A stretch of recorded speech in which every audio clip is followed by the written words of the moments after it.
Amazing conversation so far, and the day is very far from over. Here to discuss the amazing developments occurring on Stellar blockchain is Stellar Development Foundation Justin Rice, VP of Ecosystem, alongside CoinDesk Zack Seward, Deputy Global Editor.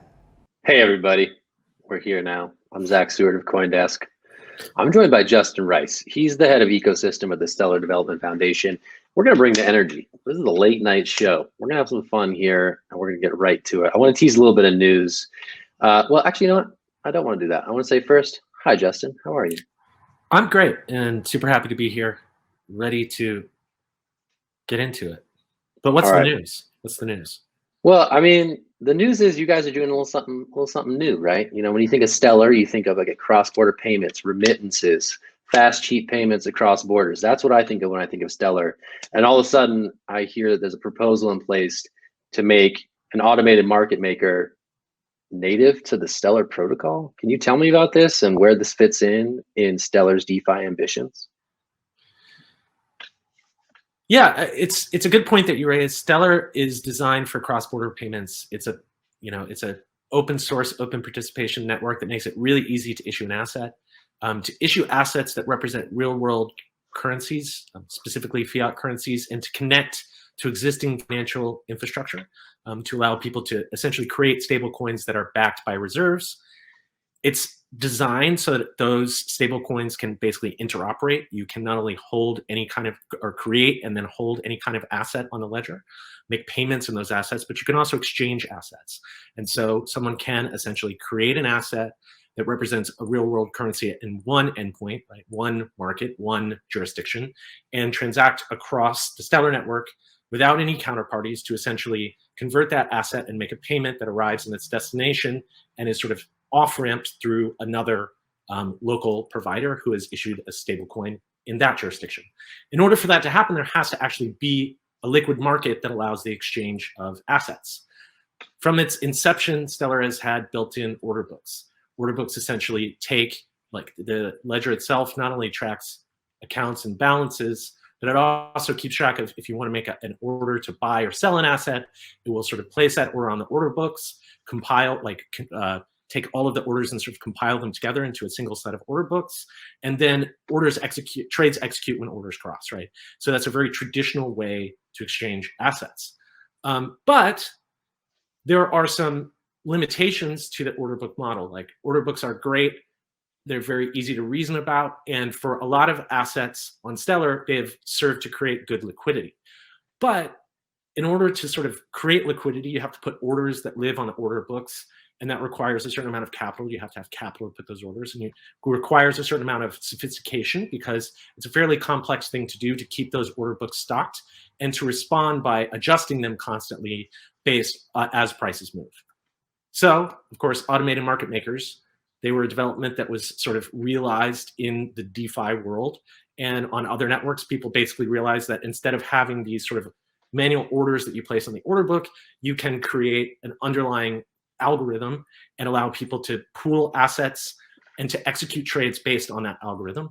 And in many other ecosystems, obviously, we've seen the growth of automated market makers, and they have done a great job of democratizing liquidity provision. So for us, right, Stellar is designed for cross-border payments. There is this great model for a method for creating deeper liquidity or liquidity for long-tail assets.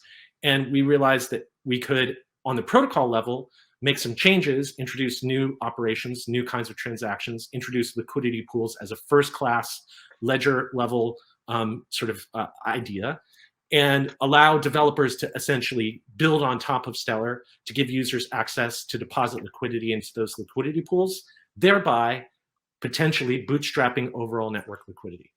Long answer, but basically, liquidity pools and AMMs, by creating that functionality at the protocol level on Stellar, we give developers the ability to give users access to liquidity pools, which in turn leads to greater liquidity on the network, which in turn can bolster cross-border payments. Okay, got it. So it's in service of the original mission, but it's a new tool to get it done. I think it's also interesting because it gives, you know, the end user of that payment potentially the ability to do additional, you know, financial functions without leaving the Stellar ecosystem. I think that's potentially really interesting. Is there a vision for some of those products that might be, value additive to someone on the receiving end of, say, a cross-border payment? Yeah, I mean, it's interesting. I work for the Stellar Development Foundation. We're a nonprofit organization that supports the growth and development of the Stellar ecosystem, and we sort of shepherd the code and help make connections in the ecosystem and serve as a speaking partner to sort of regulators and policymakers and at blockchain summits. But ultimately, what we're doing is creating tooling for developers to build products and services that end users touch. And already with the development of automated market makers, we added these at the protocol level, but we really rolled out the protocol in a different way than normal. Normally what we do is that we sort of get input from the ecosystem to make a protocol change, and then we make API changes, because most people access Stellar via Horizon, this network level API. And developers really in the past have only had access to that API to test and start to develop on top of that protocol change when we've upgraded our test network, which is a month before validators vote to upgrade the public network, the main net, right? This time we actually started working well in advance with the ecosystem, and we started asking questions. We released early versions of an API spec.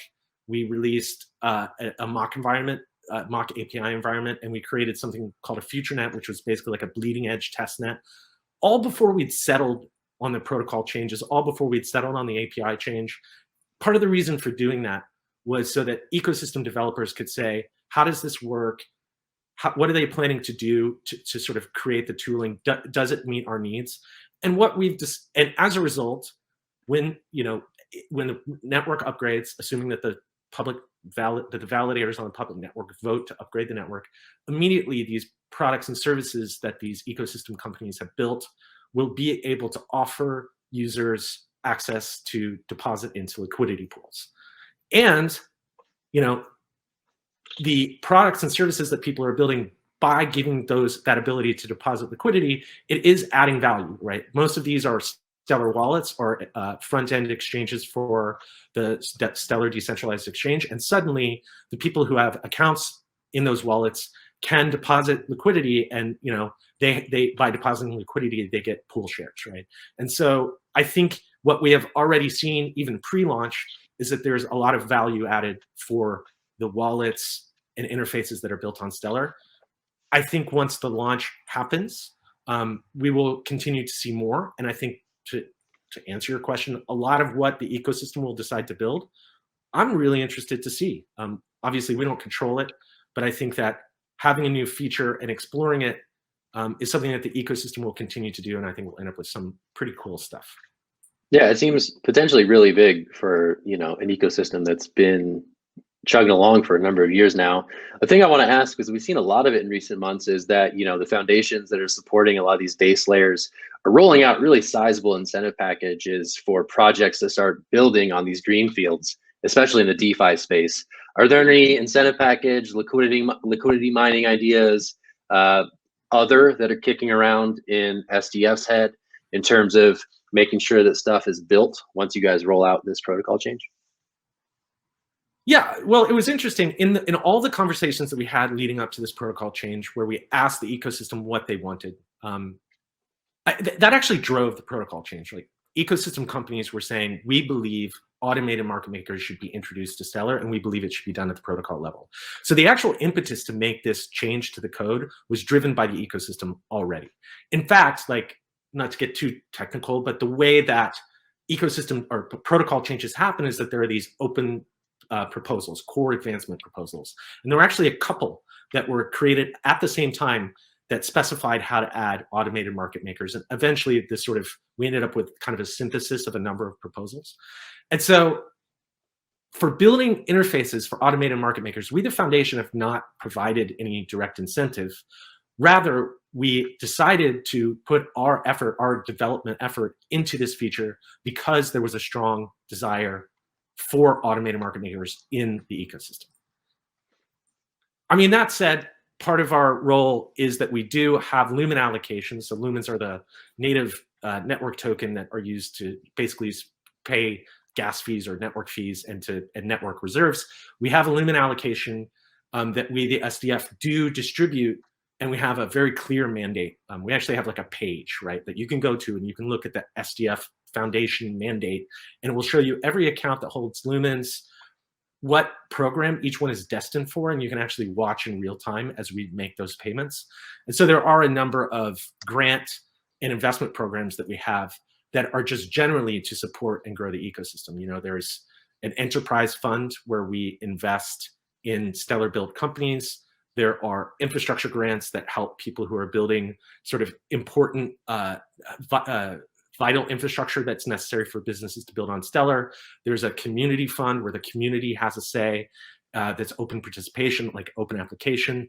And there are also grants for basically for bringing on currency endpoints for what we call anchors, these on-off ramps, et cetera. So if you ever want to kind of see, there is a very well-evolved grant program, and it's all very public because, you know, again, we're a foundation, we work in the open. You can watch us allocate those limits.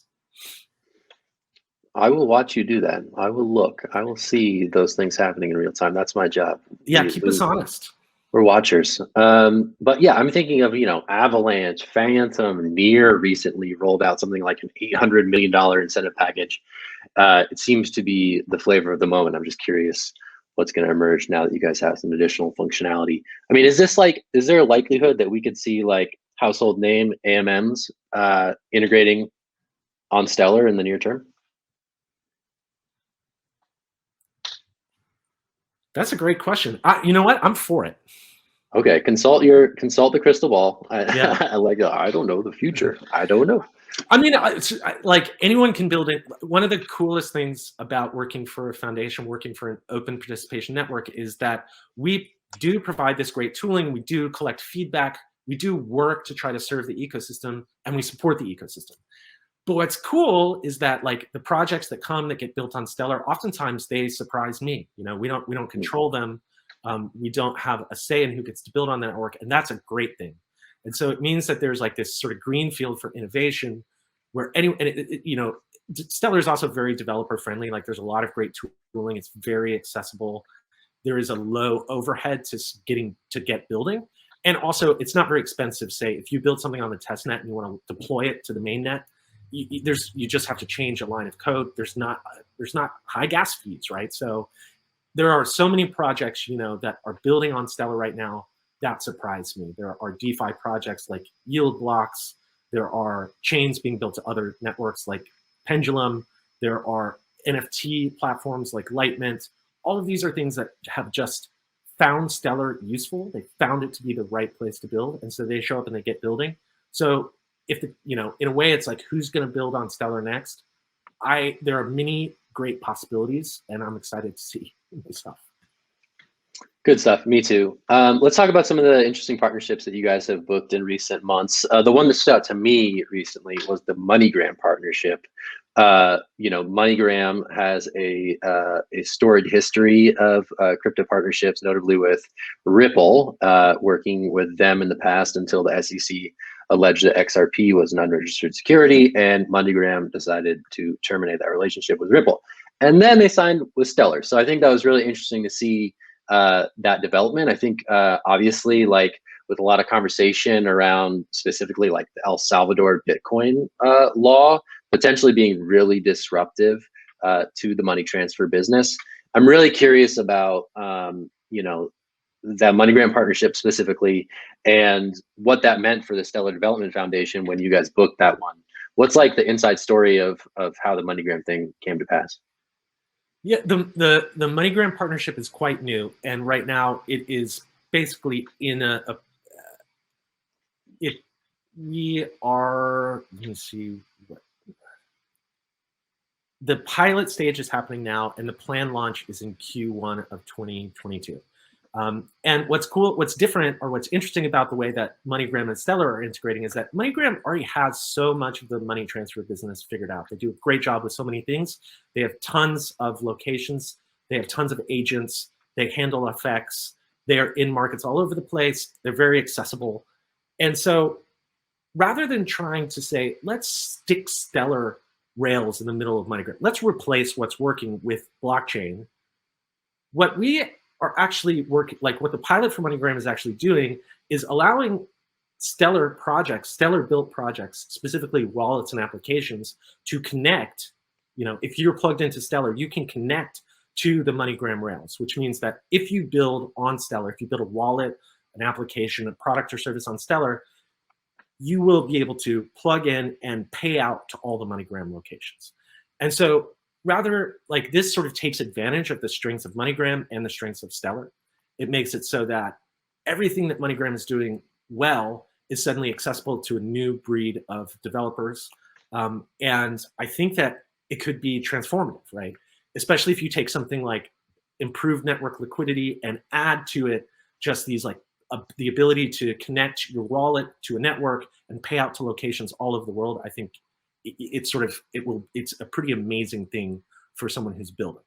But again, you know, we're sort of in the pilot stage now. The launch, when it happens, will be early next year. And ultimately, I would like to see Stellar connect to, you know, the 150 million people that use MoneyGram, and also provide an opportunity for a whole new sort of kind of customer to have easy access to digital assets, because they'll be able to cash in and cash out at real world locations that already exist in agents all over the world. And I think that's pretty amazing. Like, I think that that is disruptive in a way, but what it really does is that it takes advantage of blockchain's ability to sort of plug projects together to allow for this amazing kind of cross-border payments, cross-asset conversion. And I think it takes Stellar does a good job of connecting with traditional financial infrastructure. And I think this is kind of the perfect example. Like, it will take what's good about more traditional financial infrastructure. I mean, MoneyGram's an innovative company, right? But it will take MoneyGram's innovation and sort of use it to boost Stellar, and vice versa.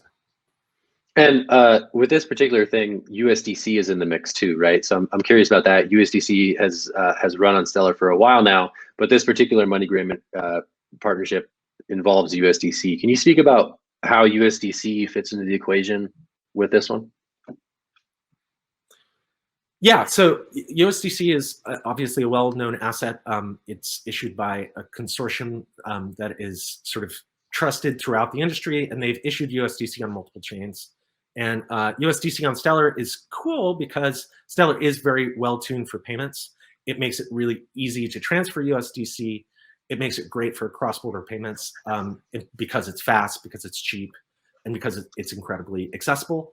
And USDC can be used as a settlement asset for almost any kind of cross-border payment. So I think in the background of the MoneyGram rails, right, across the Stellar network, transactions will be occurring in USDC, and payout will be handled by MoneyGram at their locations. And I think that there's this sort of hybrid model that's arising with USDC, where USDC can be used on multiple chains. USDC can be held by people throughout the broader crypto ecosystem, and it can be sort of converted at cash out points because of that sort of universal access that it offers. Got it. So I think especially in payments, you know, there was sort of like crypto payments 1.0, and, you know, Stellar pioneered a lot of that. There was several other projects that were looking to pioneer that. I kind of feel like lately, like crypto payments 2.0 is what we're seeing now. And instead of relying on some of these like true like crypto assets, they rely on stablecoins such as USDC and others.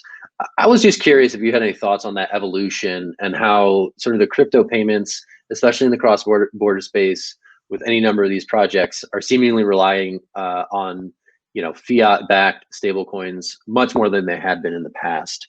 And I was wondering, like, if that was by design, if that's sort of a natural evolution of where this sector is heading, or if there's something that is lacking from your perspective in that current approach.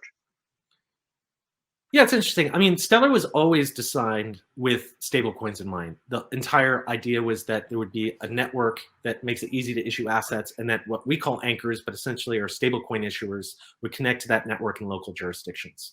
And by basically creating sort of like a universal plug and socket system where issuers or stablecoin issuers in various jurisdictions can connect to one another and transact on a network. The whole idea of Stellar Anchors, which was there from the very beginning, was to facilitate cross-border payments using fiat-backed assets, using stablecoins.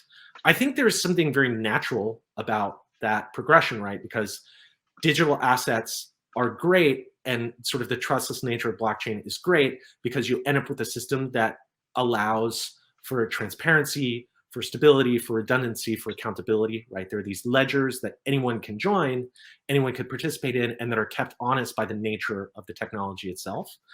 But it's cool when you plug that into actual real world existing financial rails, because in daily life, people still transact in their local currencies. And so for me, it's a very natural evolution in payments to say, how do we take local currencies, digitize them so that they are no longer siloed, right? So that we're connecting disparate financial infrastructure, but where you can sort of withdraw it back into local currency as necessary for real life. And there's like still, you know, as wonderful as crypto is, there is also real life where you do need local fiat currency to transact. And I think that that's going to be true, I think, forever. And so it feels like taking the sort of best things about a blockchain and connecting them to existing financial infrastructure, which again is what Stellar is designed to do, feels like the savviest way to go about connecting the world to allow for easy payments and for financial access. Okay, so follow-up question. What is your personal view of CBDCs, central bank digital currencies? And does the Stellar Development Foundation like have a view on a potential CBDC future? Yeah, at SDF, the foundation, we do have a working group that works on CBDCs. We recently published a white paper about how Stellar is a good fit for CBDCs. We've worked to talk about with the Ukraine to sort of start to think about how CBDCs might work. As a technical advisor, we've worked with them, and we're putting together a CBDC work. There's a CBDC challenge in Singapore where we're submitting sort of like a proof of concept. Stellar is a very good network for CBDCs. Again, asset issuance is good. It's sort of as easy as adding a ledger entry, so there's no complicated smart contracts. Stellar is set up to interoperate with existing financial infrastructure, which is good for CBDCs, because the CBDCs, again, can connect and you can allow for asset exchange. Issuing them on a common ledger would prevent the world's financial infrastructure from recreating the silos that exist in today's infrastructure. I think for me, I would love to see CBDCs issued on an open network, because I think that's good for all of those reasons. It prevents silos, it encourages innovation, it leads to a world that's fully interoperable. And I hope that central banks consider that as an option. I'd love for them to use Stellar, but if they don't use Stellar, I hope they use an open network or a series of open networks that can interoperate. I don't know if they will, right? Like, central banks have their own concerns, and I'm not a central banker. I know that they have to be protective of their national currency. They have to be conservative. They have to think about the populations that they serve, and they have to think about monetary policy in like a way that I don't have to, right? But I believe they should issue on a public network. I just don't know if they will. I guess it's a question for the central bankers. Yeah, so I mean, I guess when you see like central bankers and regulators and Capitol Hill sort of like gnashing its teeth about, whether it's Facebook's Libra, now DM, now the Novi pilot launch that involved a stablecoin, I think it was the Paxos standard stablecoin USDP. When you see all this hand-wringing from regulators both here and abroad, like, what are your feelings about that? What are your feelings about that as it relates to like making payments more open and accessible to all? I think we, and I include you in this, like you and I and everyone in the blockchain community has a role, right? And a duty to try to interact as much as possible, create as much educational material as possible, teach the world about the value of blockchain. And some of that, I think, means working with regulators and legislators and central bankers to help them understand like sort of the value that blockchain and that open networks can bring. And so I think when I see all that gnashing and I see all the hand wringing, I think, okay, I want to help provide as much support to have a good conversation as possible to overcome that well-founded anxiety that these people have. That's good. That's a constructive. That was constructive. All right, I will take you up on this challenge, and I will see if I can be equally constructive. All right, last question. I just want to wrap this up, sort of in terms of personal perspective. Right, you've been with the Stellar Development Foundation for 3 years now. You were in the Stellar ecosystem before that for a couple of years. I just am curious in your historical perspective on where things are in this crazy bull market of 2020, 2021. How is it different from last time around? What are the things that stand out to you as particularly strange? I know I'm seeing all sorts of strange stuff every day, but I'm just very curious for your perspective on that, having, again, that historical scope that some people in the industry don't.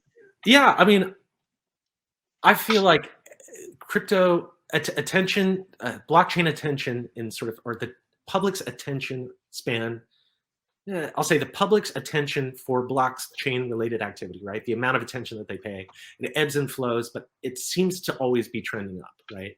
And this time, there's just like a lot more going on. There's a lot more innovation. There's a lot more to capture people's imaginations. There's a lot more crazy stories. But there's also a lot of value that's been created. There are a lot of really interesting projects. There are a lot of, on Stellar, for instance, where we're trying to create these cross-border payment corridors, there's a lot more real transactions. There are a lot more payments and stable coins happening across borders than there were last time. And so I think, whereas before, there was a lot of potential, now a lot of that potential is starting to be realized. And I think there's continues to be this sort of explosions of innovation where interesting ideas are being explored. So it's like sort of both a stronger foundation and like more fireworks happening at the top. And I think it will stay like that. Even if the public's attention wanes a bit, I think it will always return back. You know, people will pay attention to blockchain over and over again. And I hope that every time they do, there's more to see, more substantial things to see. Well said, Justin. It's been fun talking to you. Let's wrap it up there on that note. This is Justin Rice over here. He is the head of ecosystem at Stellar Development Foundation. High five. High five. Ready? High five. Wait, no, do it this way. No, hit me over here. No, this is okay. Ready? High five. Ready? Go. Boom. There it is. Okay. Good work. I'm not good at high fives in real life either. We are not Zack, really good at being coordinated. This has been a pleasure. Justin, what are you going to say? I was going to say thanks, Zach. This was a pleasure. Oh, well, thank you. I appreciate you doing this. This was fun. We're going to toss the keys to the organizers, and they are going to keep you, the LA Blockchain Summit, humming with the next guests. So for Zack Seward, I say goodbye. I wish you well, and we'll do it again soon. Thanks, everybody.